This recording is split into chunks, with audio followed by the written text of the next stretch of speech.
I've been researching and planning for this video for weeks and weeks, and I can't believe it's finally here. Hey guys! Welcome back to my channel. Unless you're new, then welcome. Thank you so much for clicking on today's video. It's going to be a long whirlwind roller coaster, but I'm sure that's what you signed up for. And if not, that's what you're signing up for. So for a little bit now, in the past few months, there's been so much discussion coming up around the internet and in general surrounding Simon Cowell's Syco music and modest management. These are conversations that have been taking place within fandoms for years now, but the conversation is really reaching out to the public and becoming a mainstream topic because of Syco music going out of business and more people coming forward to reveal things about the industry and about their time with him and the label. So rather than just these little fandoms talking about it, a lot more people are having the conversation, and a lot of people requested for me to make a video kind of going into everything and explaining what's going on, bringing these things to light even further. So for today's video, we are going to explore the full come up and success of this label and its inevitable downfall. I think it was inevitable. I did do a video similar to this one called The Dark Side of One Direction on an old YouTube channel. That video did really well. A lot of people really liked it. If you haven't seen that video, I will have it linked down below so you can watch that one because it's just about One Direction. Before I get started with this video, I just wanted to say I have seen a lot of people saying, why are people still talking about this? Why do people keep bringing this up? We get it, they were mistreated, there's nothing to do about it. So I thought I would just say, like, I realize that I and many other people do keep talking about it and do keep bringing it up, but I think it's something that's worth talking about and continuing to bring up. There's people out there who are just now coming forward or who are revealing more and more, and these people clearly want to be heard. There's really nothing you can do besides spread awareness for it and have these discussions to encourage people to open their eyes. But yeah, we have so much to cover. Ungodly amounts of information that I'm going to be talking about with you. So let's just get into this video. The overpowering rise of Syco music and its inevitable downfall. And you know, everything in between. By the way, don't sue me for this video. It's just information and facts and research all compiled into one video. I'm gonna go to jail. The first thing we're going to talk about is the basics of Syco music. What is Syco music? Where did this come from? Those are the questions. So Syco music is actually a division of Syco Entertainment, which used to operate alongside Sony Music UK. This whole thing was founded by none other than Simon Cowell. But I know that can all sound confusing, so I'm going to elaborate for you. Syco was founded in 2002 and used to operate in 3 different divisions. So there was Syco Music, Syco TV and Film, and then also a talent agency. In 2010, these 3 divisions of Syco became one company called Syco Entertainment. So now Syco Music, Syco TV and Film, and the talent agency all fall under the company Syco Entertainment. And that overall company, Syco Entertainment, entered a joint venture deal with Sony Music UK, which means Simon owned 50% of the company and Sony Music UK owned 50% of the company. They both own a little bit of it, or you know, a big fat half of it. The TV division of Syco Entertainment is responsible for competition shows like America's Got Talent, Britain's Got Talent, The X Factor. The music division is where artists are signed. It's a label, which is the bulk of what we're gonna be talking about today. The film division of Syco Entertainment did One Direction's movie This Is Us back in 2013, but that's the only movie that they've ever worked on. And then 2020 comes around and Simon buys out Sony Music UK's share of Syco Entertainment. So basically, Simon bought out their portion so that he could own the full company, Syco Entertainment, and continues to own the rights to all of his TV shows like Got Talent and The X Factor. But then he completely got rid of Syco Music. It doesn't exist anymore. The label is no longer in operation, and Sony owns the rights to the entire back catalog of music. So why? What happened? Why did Simon spend so much money to buy out his share of Syco and get rid of the music portion? That's what this video is for. So let's talk about Mr. Founder himself, Simon Cowell. Simon Cowell is one of the most prominent and successful music producers, TV personas, and talent scouts in the modern music industry. Not even arguably, he just is. He signed some of the biggest record-breaking names in music and has a net worth of over $600 million. So, but obviously there's steps to take in getting that kind of name for yourself. Simon was born in London on October 7th in 1959, which means he's currently 61 years old. Not him being a Libra. But he was in his 20s when he first got his foot in the door of the music industry. Simon initially was studying sociology when he went to school, which I find so interesting considering during the stuff that he ended up getting into later down the road. But Simon's father, Eric Cowell, was actually a music industry executive, which is exactly how Simon was able to get his foot in the door in the early 80s. Eric Cowell was an executive at EMI Music Publishing and got his son, Simon, a job there in the mailroom. And from there, Simon ended up getting lots and lots of jobs that he started and then quit along the road. For example, though, he worked with E&S for a little bit of time. He moved on from that and formed his own thing called Fanfare Records, where he had some success, but then almost went bankrupt, so he quit that. But then eventually he started working with BMG and formed his own record label under them called S Records, and that's where he finally found prominent success. He made his first $1 million under that company producing music. Simon's first super successful big name artist came in 1998, and they were an Irish boy band called Westlife. Westlife was comprised of 5 members, and they actually tried to sign with Simon under S Records, but he refused them initially, and the reason why is because he said they were, quote, the ugliest band that he's ever seen in his life. Yeah. So he fired 3 members of the band and then held auditions to replace them with people that he thought were more attractive. That's kind of insane, but it's not even the most insane thing this man has done, so he replaced the members of Westlife, made a new version of the band, and they ended up becoming so successful. They had 13 major album releases and still hold the most single certifications for a UK pop band since the Beatles. They've had 14 #1 singles, 44 million records sold, 10 huge sellout tours. Westlife later down the road ended up saying that they were extremely overworked by Simon Cowell and completely driven apart from each other by their label, which is one reason why the member Brian left the band just a few years after they started. They also had several complaints about their manager making their life a quote-unquote living hell, and their manager was Louis Walsh, who is a close friend of Simon and would later become his fellow judge on the X Factor UK. Members of the band ended up struggling really bad with their vocal confidence because they were told in the studio that they can't sing and they weren't given parts, which is very consistent with things other artists have to say about Syco, which we will get into. One member of Westlife named Mark even opened up in an interview years after splitting from Syco, saying that he once locked himself in a hotel room for 5 days straight because the band was overwhelming him so much, and he was overwhelmed with hiding his sexuality as well. Westlife started noticing over time that Simon and his record label were starting to get really bored of them, didn't bother with promo anymore, and weren't putting work into their career. The band got so much worse in terms of their relationships with each other and their manager and their label. So in 2010, Westlife managed to get out of their contract with S Records and announced that they were splitting from Simon and the label. 2010, I wonder what huge success came for Simon next in 2010. Oh yeah, his next set of robots. I mean, boy band. Anyway, I just wanted to talk about Westlife a little bit to demonstrate how Simon started to behave once he started rising to success. We're gonna talk a lot more about other artists who have things to say, but moving forward in this little timeline of ours, there is a reason why Simon started to get busy and bored of Westlife, because he had other things going on in his career majorly in the early 2000s. In 2001, only a few years after Westlife's debut, Simon was invited to be a judge on a TV show called Pop Idol, which was a short-lived British competition singing show, and then the following year in 2002, he was also invited to come be a judge on American Idol. So this is when he first started gaining his reputation for being unsparingly blunt and critical about people's talent and even appearance. You've just invented a new form of torture. You could be the worst singer in New York. It looked like the before, during and after of Weight Watchers.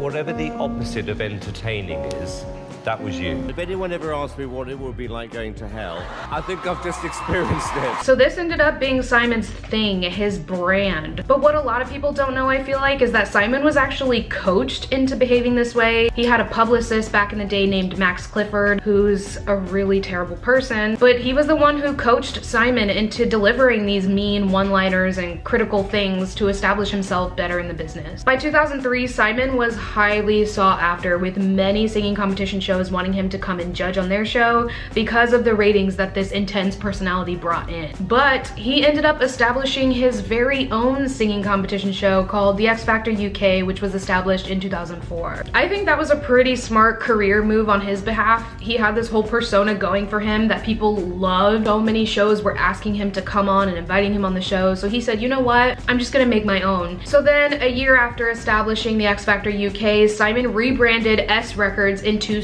Syco, which is what I was talking about earlier. He had his 3 divisions: the label for music, TV film franchise, and a talent agency. Having these different branches and divisions like that allowed for Simon to sign all the winners of the X Factor onto his label, and the runner-ups too. Once again, unfortunately, I hate to admit, but such a good career move. But in addition to signing all of these artists to Syco, they also had to contractually sign to Modest Management, which Modest Management is a highly successful music management company that was founded by Harry McGee and Richard Griffiths, who both worked for BMG, which is the same company that Simon worked for. Modest has a huge hand in a lot of the mistreatment that we're going to discuss today. But by the way, Modest doesn't just manage the artists who come off of the X Factor. They also have a bunch of artists signed under them that weren't on the X Factor and that didn't sign with Syco, which is a whole other thing. So after establishing himself as a clearly very successful up-and-coming music producer, TV persona, and talent scout, Simon managed to build himself a whole universe over time and make millions off of his acts. But almost all of them, in some degree, ended up speaking out about the harsh realities of being signed to Syco, managed by Modest, or even just being on the X Factor. So as of now, Simon's reputation is pretty much in the trash, and his name is being diminished more and more over time as more and more people are bringing really important industry-related issues to light. They're all just highlighting the idea that while Simon can make someone so stupidly successful, it also comes at the cost of freedom and stability. So now we're going to discuss some examples of this and look at the experiences some of these people have had. So this next section is what I like to call the beginning of the end. I thought that was pretty fitting, a little dramatic, but I thought that was pretty fitting. But it's just the harsh realities of the behind the scenes at Syco. But to dig into the behind the scenes, we kind of gotta understand what's going on at the forefront. So I want to take a minute to highlight just how successful some of the artists that work with Syco were. We already kind of discussed the huge success of the boy band Westlife, but after them in 2006 came a singer named Leona Lewis who won the X Factor. She signed with Syco, and her debut album alone became the best-selling debut album by a female artist in the 21st century. She's had #1s in over 30 countries and also became the first British female solo artist to make the top 5 with 8 singles. She's had 30 million album sales and has been nominated for 6 Brit Awards and 3 Grammys. Queen, she said, "You cut me open." But then of course in 2011, Syco Records signed Louis Tomlinson, Niall Horan, Harry Styles, Zayn Malik, and Liam Payne, who went on to become the biggest boy band of the decade and one of the biggest of all time. One Direction went on to break multiple Guinness World Records with their stat. They sold out 4 world tours at record-breaking speeds, and then went on to have the highest grossing concert tour of all time in 2014. Just record after record after record. Call them a vinyl store, because they got records. They were named one of the best-selling boy bands of all time with 70 million records sold in their career so far. And they've also won over 200 awards, 7 Brit Awards, 4 MTV Music Awards, 6 Billboard Music Awards, 7 American Music Awards, and 28 Teen Choice Awards. But One Direction managed to reach levels of fan hysteria that the world hasn't seen since Beatlemania in the 50s, and were named one of the quickest globally successful acts ever. One Direction disbanded in 2015.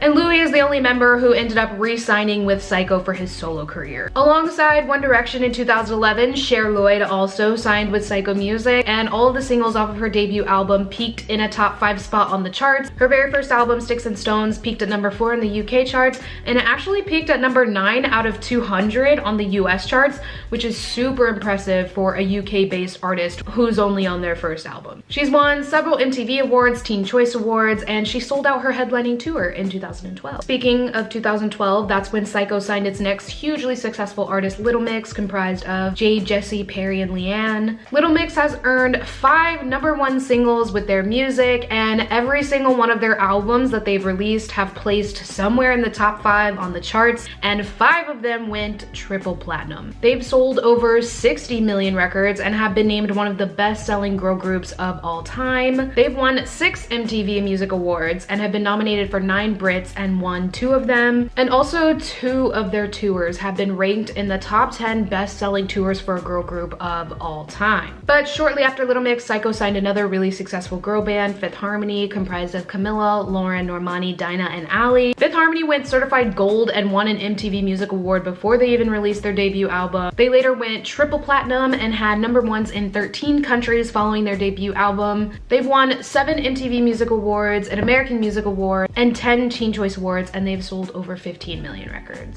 I just wanted to note real quick that I do know Fifth Harmony was also signed to Epic Records in the USA, but the girls still get a spot in this video about Syco because they were also signed to Syco. Both of these labels have a hand in their mistreatment, and also Syco and Epic Records are both parented by the same company, Sony. They're all connected, it's all tied together. Syco Music also signed the artist James Arthur in 2012 following his time on The X Factor. He ended up having the most successful winner single of all time on the show. All three of his albums have peaked really high on the charts, with one of them going #1 and the other two peaking at #2. And he has also been nominated for several big name awards like his fellow Syco artists. So obviously in some capacity, Simon, Syco, and Motto? What's the motto with you? In some capacity, this label and their management company have done something right. They've made immeasurable amounts of money and success off of these artists. But at what cost for the artists? A lot of them in some way have made it abundantly clear that there was lots and lots of issues with their label and their management. So I want to take a look at some of the stuff that has come out and surfaced about their time with the label. So this next section of my video is going to be done in categories, just like I did in the Dark Side of One Direction if you've seen that video. Some of the stuff that I said in the Dark Side of One Direction will be repeated, but not all of it. And the reason for that is because the focus of this video is just on Syco and Simon Cowell. There's a lot of issues that these artists have faced just because they're in the industry in general, but not necessarily at the hands of Syco, if that makes any sense. So not every single issue with the industry is going to be discussed in this video. So the first thing I want to talk about is being overworked beyond what's normal for a record label. Anyone who steps foot in the music industry as an artist is going to be overworked or is going to face a lot of work. This is unfortunately super prevalent in the K-pop industry, but it gets to a point where it's like, where do you draw the line? How much work is too much work for these artists? A lot of them have been forced to put out albums and then go on tour back to back to back with no kind of break in between,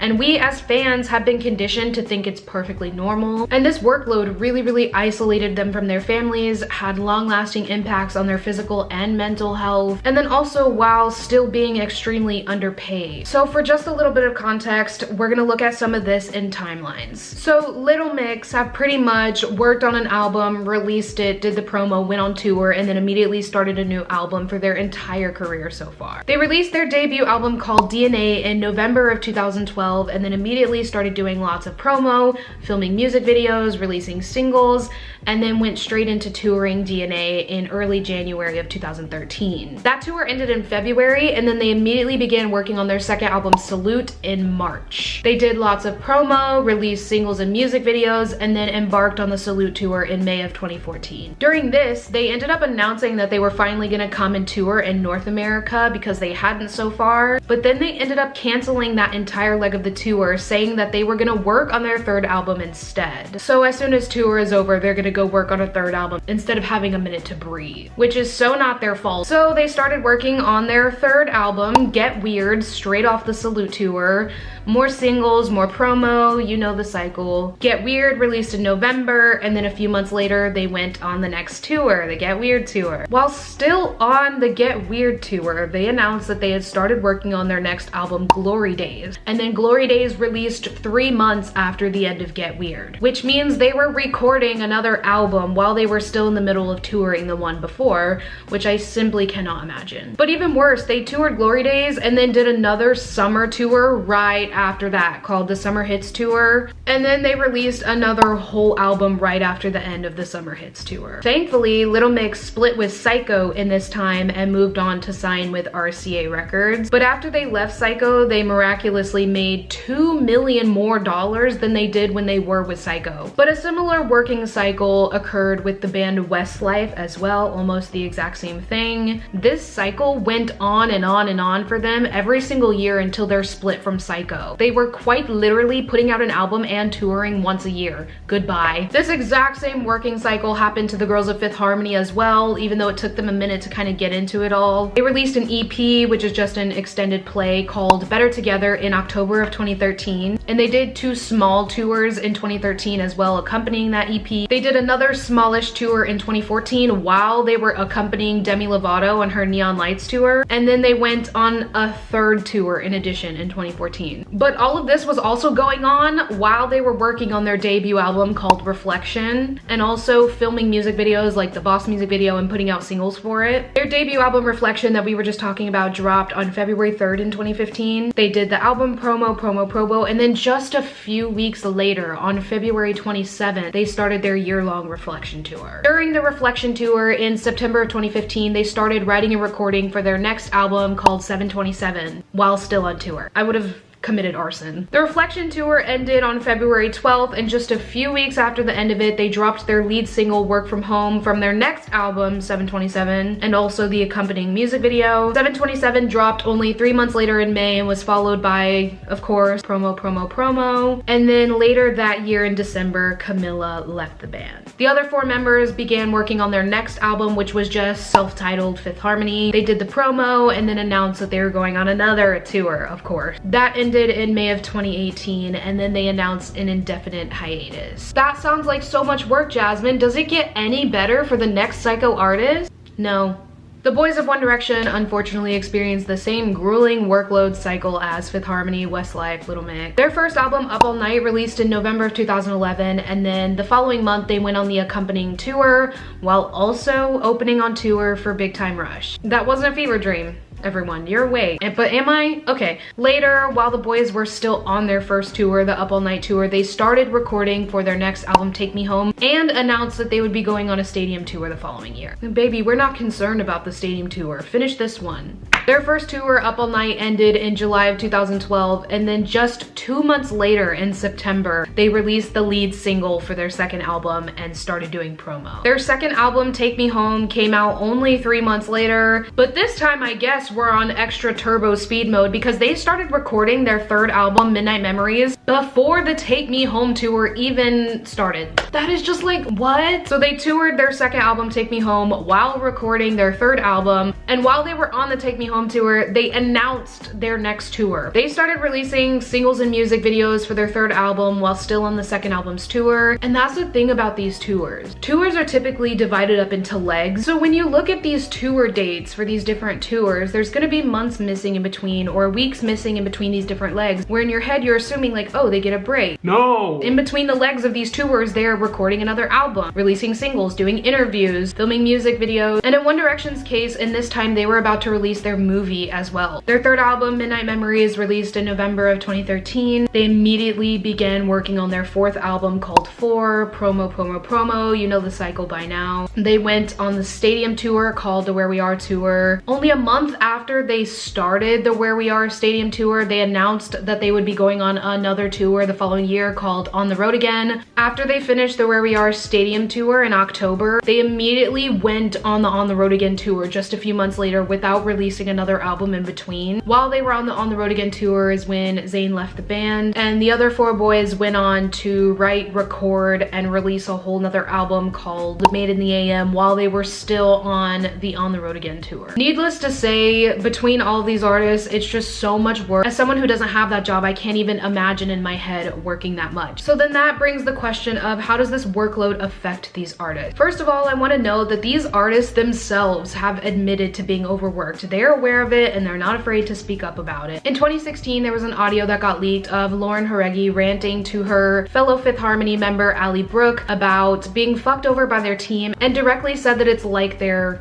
slaves. Decisions on a regular basis to fuck us over, to make us literal slaves. Like literally slaves, Ali. We're doing fucking labor every day and we see nothing. Although the word slave should never be used lightly whatsoever, it's not the first time a singer or artist has used it in regards to their workload. It's heartbreaking, I'll say it. It's very heartbreaking to listen to that audio and just how broken and exhausted she sounds. Dinah from Fifth Harmony also ended up later speaking about the hectic work schedule. She said, quote, "I love touring, but the schedule traumatized traumatized me. I was like, what kind of job are we doing? I watched my great-grandmother be buried on FaceTime. We're also family-oriented and we've all lost people on the road. She was made to watch her grandmother's funeral over FaceTime because they wouldn't let her fly out to go be with her family because she was working. That is a great example of exactly where you have to draw the line, like I was talking about earlier. Going along with that same theme though, Niall Horan from One Direction was forced to delay a crucial knee surgery that he needed to have performed in order to keep him working. That's another instance where you say, where do you draw the line? The last time I talked about Niall's knee surgery, a lot of people were asking me how I knew he was forced to not get it. There was never any 100% proof that he was forced to not get knee surgery. It's just a case of, for months and months and months, One Direction fans were watching him with this really, really hurt knee, watching him tweet about the really, really hurt knee, watching it go further and further and further until it was clear to the public that he needed surgery and he wasn't getting it right while One Direction was in the middle of a lot of shows and stuff like that. The fandom made a whole campaign begging their management to let him take time off to go get it done, and he waited and waited and waited, and it got put off, and it became abundantly clear without solid proof that he was being forced to wait. Then after it was confirmed that he had the surgery, it was a week later he was put back to work. We saw him at the Brit Awards literally on crutches, when after having a knee surgery you're supposed to be in bed recovering for months. Liam Payne, also from One Direction, very openly admitted that they were overworked in the band and talked about it. Overworked 100% in the band. I had no personal life. I learned nothing about myself. Like, I remember getting to therapy the one time and the guy was like, what do you like to do? You didn't know? I don't know. I hadn't got a clue. So I was just sat there in the chair going like, what do I actually like? Was it a relief when you broke up?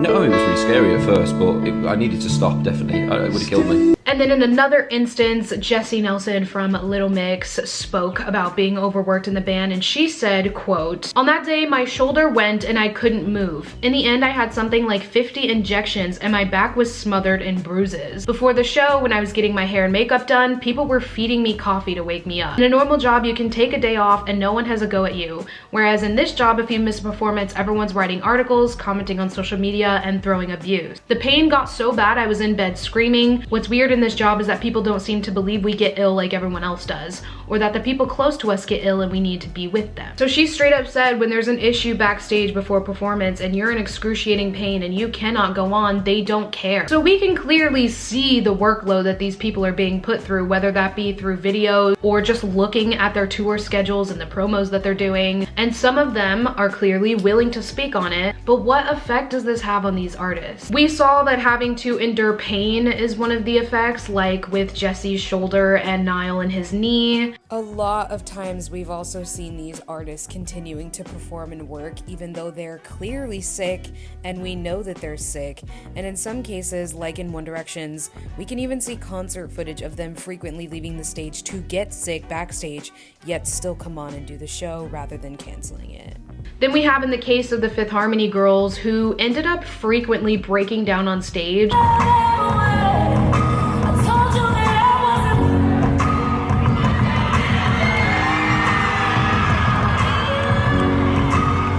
Camilla from Fifth Harmony also blamed their tour schedule for the intense anxiety that she was always plagued with. And she said, 2 hours after I woke up, I'd need a nap again because my body was so hyperactive. But similarly, Liam from One Direction opened up about how working so much landed him with a severe alcohol problem and how also later down the road he ended up having to be put on mood stabilizers. But it wasn't just him. He also spoke in an interview about how all the boys of One Direction had to get drunk before performances to make it through the performances. By the way, all of these resources are going to be linked in the description down below so that you can read and listen and research for yourself if you want to more in depth beyond what I'm talking about. There was also the situation around 2017-ish when a lot of Little Mix fans were concerned about the girls possibly damaging their voices because they were touring so ungodly much in a short span of time, and Perry made a comment about how her voice was damaged. Vocal damage is a valid concern with any of these artists though. There is definitely tour videos where you can hear the strain and exhaustion in their voice, and it's so alarming that they're singing so much that they sound like that, and it ends up becoming a real threat. It's dangerous. So being overworked is clearly such a huge problem. That's a given, but it's even more eye-opening when you start to see the effects of this. People relying on alcohol to make it through their shows, having to deal with intense anxiety and physical pain. There was, like I said, in the case of the Westlife member Mark, who literally holed himself up in a hotel for 5 days straight without leaving because he was so overwhelmed. The next thing that I want to discuss pertaining to Syco is the control issues. And let me tell you, there are many. The first one being the very specific image that Simon wants for the people working for him. We talked earlier about how he literally fired 3 members of Westlife because he thought they were too ugly to make music. Sharon Osbourne, who used to be a judge alongside of Simon, spoke out about this, saying, "Simon doesn't have an ability to see individuals. He doesn't like people who are overweight. Seriously, that's why he turned down Jennifer Hudson. That's why he wouldn't champion her on the show, American Idol." And then Sharon went on to say that the reason he fired her from the X Factor in 2017 is because she looked too old to be on the show anymore. Crickets. The crickets never stop chirping for this man. Camila Cabello, after leaving Syco Records, also opened up about feeling uncomfortable with being too sexualized in the band. She said, "Especially with being a girl group, there's been a lot of times where people have tried to sexualize us to get more attention. Unfortunately, sex sells. There's definitely been times where there's stuff that I've not been comfortable with and I just had to put my foot down." Fellow Fifth Harmony member Ali also said that she wasn't comfortable with some of the lyrics that they sang, and at times she thought about following Camila out and leaving the group too, saying, "Even though I didn't write about that, I did. At moments, I never wanted to quit necessarily, but a lot of what was going on was super overwhelming and terrible." Their record label and their managers had a very specific image in mind for them and wanted them to be sexual to sell. Jade from Little Mix also revealed that their US record label instructed them to A, flirt with important men to get better promo, and B, not write their own songs, but instead sit back and perform what's given to them. And I know that was their American record label, but both of these labels have shared involvement in the careers of these artists. It's the same case with Fifth Harmony and One Direction. And plus, these American labels that the artists are signed to are parented by Sony. And remember that Sony owns 50% of Syco Entertainment. Along these same lines of Simon wanting very specific images for the people working with him, One Direction was heavily branded and assigned band roles that ended up becoming a huge, long-lasting problem for at least 4 of them, such as Harry being a womanizer, Louis being an aggressive, homophobic party boy, Zayn's very clearly racist branding as the quiet, dark, cool, and mysterious one, and then Liam's mental health being run to the ground completely by being forced to play the caretaker. I'm not gonna deep dive about these different brands that were forced on One Direction because they do go so deep, but I talked about all of that in my video that I mentioned called The Dark Side of One Direction. If you're interested in completely exploring the different brands and problems surrounding that band specifically, I'll have that linked, like I said, and you can go watch that video. But in this video, I do want to talk about Niall for a hot second because I didn't mention this in The Dark Side and a lot of people commented about it. The reason why nobody really talks about Niall's branding is because he didn't need branding. Niall, just as who he is a marketing team's wildest dream. As he is literally exactly what they want. Niall is a cisgender, white, heterosexual man who simply just wants to go golf, play his guitar, have a laugh, and make music. And that image right there is literally perfect for any marketing team, especially for a boy band. The only thing that they really did with Niall was keeping all of his relationships a secret and made him into like the single one all the time. Otherwise, he didn't need a super specific brand. He already had one on his own. With all the other boys, how they appeared wasn't good enough and they had to have a role dumped on them in order to individualize them and sell to the public. So to the looks of it, the way this label operated was by making sure their artists were attractive enough, portraying them to the media however they wanted, by any means that they wanted, and then force them into a grueling work cycle. I mean, I could have just said that and summarized this entire video, but it's not called a deep dive for nothing.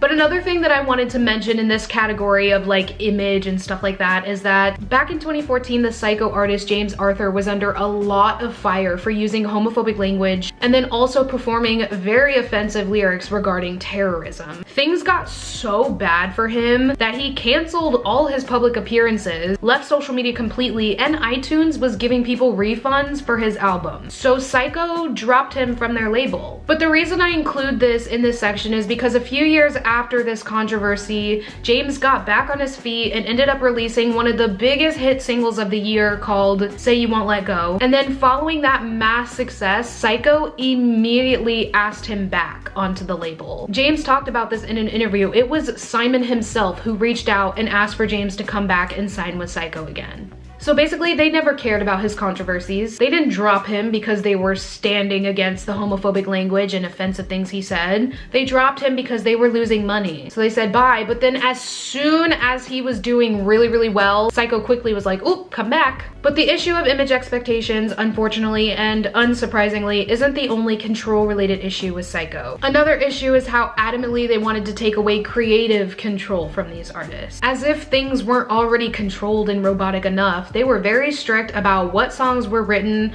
what songs were recorded, how they were recorded, and who was singing them. Little Mix struggled a lot with getting writing credits that they deserved just because the label didn't want to give them the publishing money. And plus, like I said before, they were literally told to their faces that they shouldn't write their own music and instead just perform what's given to them. Another example being Leona Lewis, we talked about earlier, extremely successful singer that was signed with Syco. She made an album under them on the strict basis that her next one could be her own album because Syco wanted her to release another album of covers and she didn't want to. But Syco went back on their word and they refused to let her release her own studio album and asked her to do more covers instead. So after dealing with stuff exactly like that from the moment she won the X Factor, she finally split from Syco and openly talked about her struggles with them. She said, "That was the most down I've ever been in my life and I'm usually a very happy person. So my parents seeing me like that, they were like, no, you have to do something about this. It's so terrible when we let ourselves get to that point where you're so unhappy with the situation before we change it.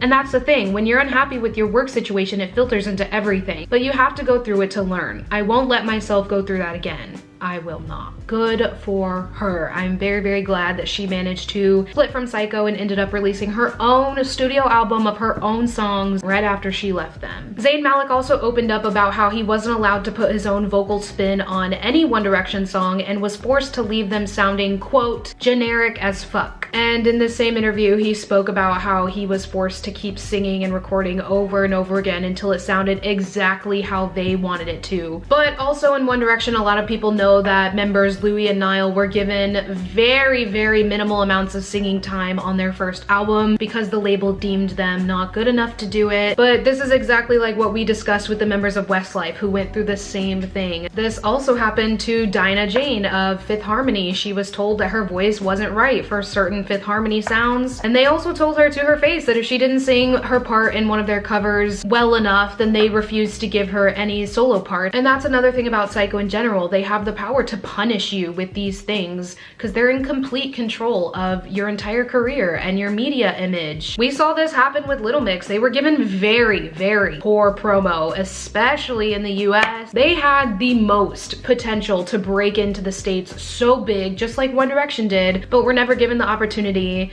and barely had promotion in the US at all. Something similar actually happened to Louis Tomlinson after One Direction disbanded and he signed with Syco for his solo career. He was releasing singles that were doing really, really well in the beginning of his solo career and was on track to release a debut album early on, but his team sucked. He got 0 promo opportunities. They did not promote this man. And with all these singles, he was clearly and very definitely on the path to releasing his first album. He kept talking about it. He was really excited about it. Fans were really excited about it. But then all of a sudden he stopped working on his album to go be a judge on the X Factor UK. Guess why Louis was forced to stop working on his album to go be a judge on the X Factor? Because Simon wanted his ratings up. When your TV show is slipping like that, what better way to get more views than to bring on a statistically musically super well-liked member of the world's biggest boy band to be a judge on your show. He did guest judge on America's Got Talent in 2014 and did the same thing. And maybe in some capacity, Louis really did like being a judge. Maybe he did. But it doesn't change the fact that Simon wanted him for the views and delayed his albums to do as much. Although the entire time Louis was on the show, he continued to jab at Simon and shade him very openly. Speaking of indirectly shading Simon though, I want to talk about how some of these artists have indirectly called out the behavior of him and the label. For example, after Little Mix split from Syco, they released an album called Confetti under their new record label, and on that album they had a song called Not a Pop Song that is so very clearly about Simon. Like, so clear. They couldn't have made it more clear. Let me read you some of the lyrics from Not a Pop Song. They don't look for picture perfect, don't look deeper than the surface, bubblegum always pops, and stars they fade out, life never stops. I don't do what Simon says. Get the message cause it's red, that's just life, it never plays fair. Said to follow any dream, be a puppet on a string, works for you but that isn't me. There's not even a round two. Knockout, we're done. That right there is a perfect summary of all the stuff that artists have to go through when they're signed with Syco. Like, they said it perfectly. When One Direction was about to split from Syco in 2015 while they were on tour, they openly shaded him during one of their shows on stage. Not anymore, Simon. Well, this takes me back 5 years ago when I met 5 guys singing as solo artists, and then I never could have predicted. Do you like Simon Cowell?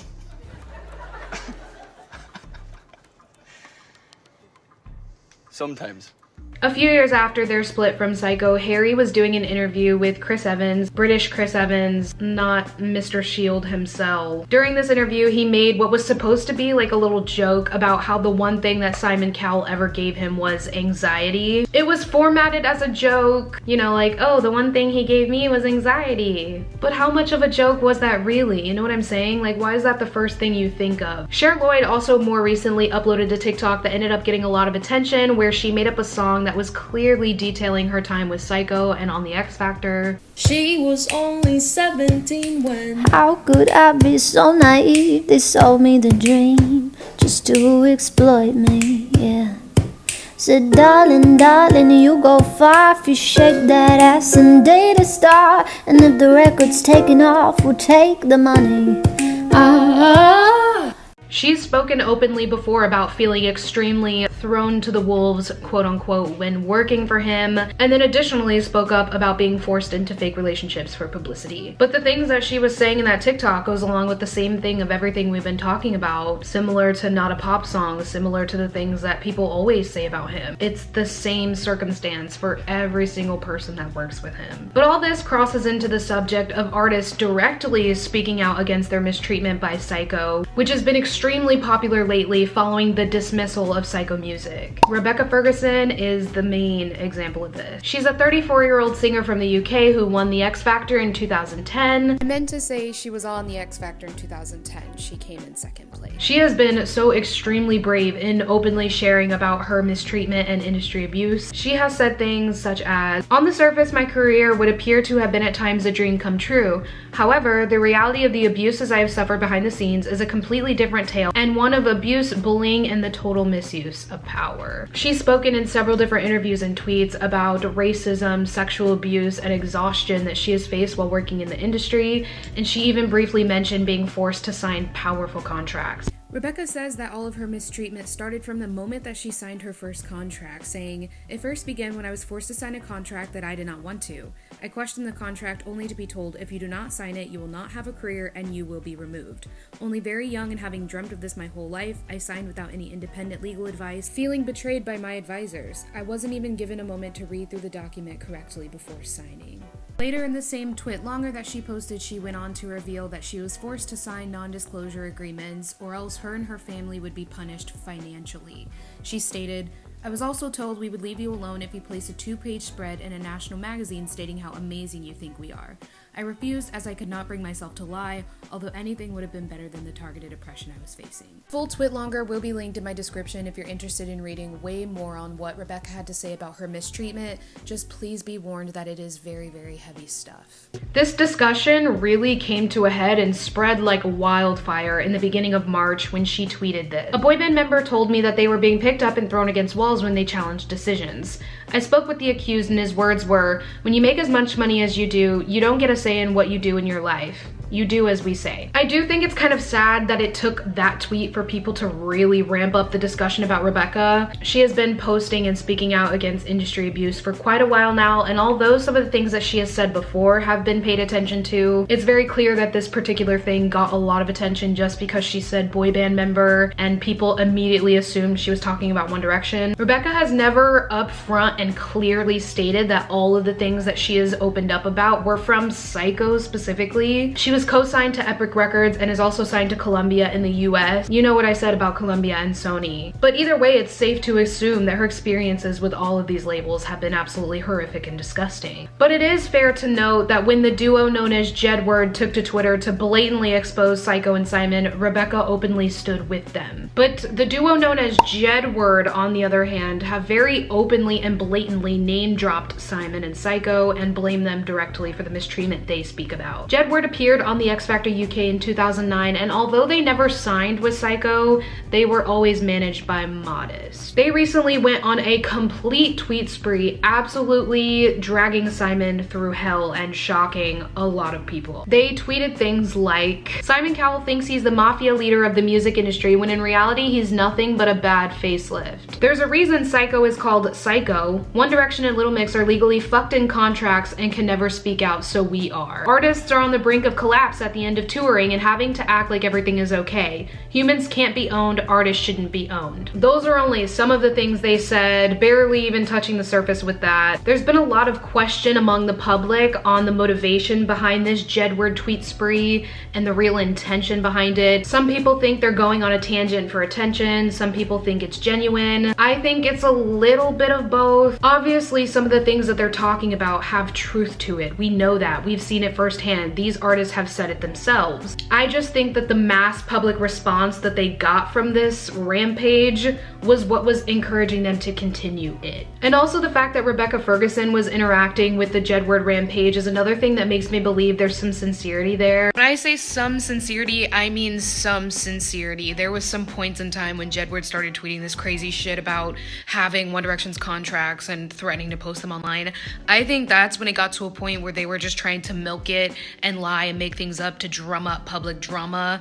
I don't think that's true, but like I said, some of the stuff that they were saying clearly has some truth behind it. And I personally really appreciate this movement that Rebecca Ferguson is trying to get ramped up. I can't even begin to explain the mass amounts of things that she has revealed about the music industry. When I was reading through her Twitter account, I burst into tears. There were so many stories that she talked about that cut so deep. Oh, I'm not gonna cry. I'm not gonna cry. We can sit here and discuss things that are kind of obvious as much as we want to, like being overworked for one. That's something that you can see with your own eyes. You can see their tour schedule. You can see very specific images that are being set up for them. But there are things going on behind the scenes that you will never even begin to imagine because you cannot see them and you won't. So reading through Rebecca's tweets and hearing some of those stories was just so incredibly hard. People who are as brave as she is are so important because she has been sharing so many stories, useful information, making petitions. It's just such an incredible and very necessary thing for her to do, not only for Syco artists, but every single person who's working in the industry. Rebecca's Twitter is @RebeccaFMusic. If you want to go and visit her Twitter account, that is the perfect place to not only find information and the stories that she has shared, but also resources that she has provided to help and spread awareness, which I think is really important. I will also have some of that stuff linked down below in my description. But with all of these artists bringing all these things to light, Simon really took a hard hit. Westlife pieced out so long ago. Cher Lloyd split from him after stating that they had really bad disagreements about her music. Fifth Harmony went on that indefinite hiatus, and of course none of them signed to Syco in their solo careers. Little Mix pieced out, like I discussed earlier and went on to sign with RCA. One Direction also went on that indefinite hiatus, and none of them except for Louis signed with him in their solo careers. But then after Louis did peace out, Simon was left with literally nothing. All of the big name artists that were fueling his bank account and paying his rent left because of all the reasons that we discussed in this video,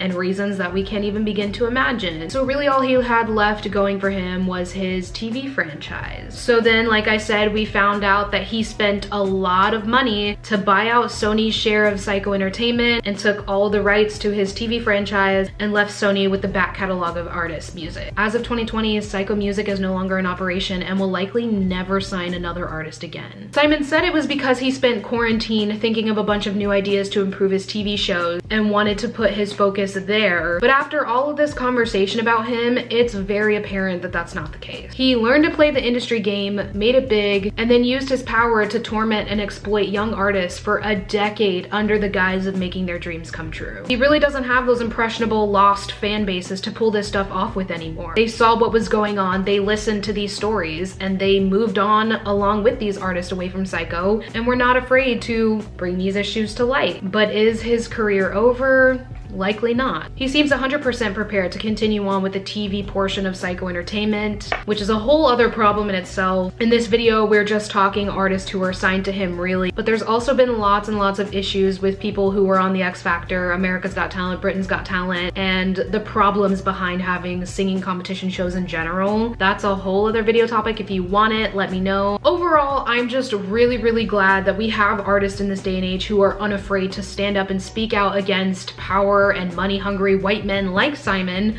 who for some reason continue to dominate the industry. I think these stories and instances are so important to keep talking about, spreading awareness about if we have any chance at repaving the future of the music industry. I do also want to say that if there's anything that I didn't cover in this video that you have knowledge of, please feel free to share in the comments. I know that I probably did miss some things in that. There's probably been other things that have happened that I didn't even cover, so if you want to share, highly encouraged. But thank you guys so much for watching this video. I know it was a whirlwind of information. If you have any requests or ideas for music commentary and discussion such as this one or anything industry related, I have a form that I told you guys about in my last video.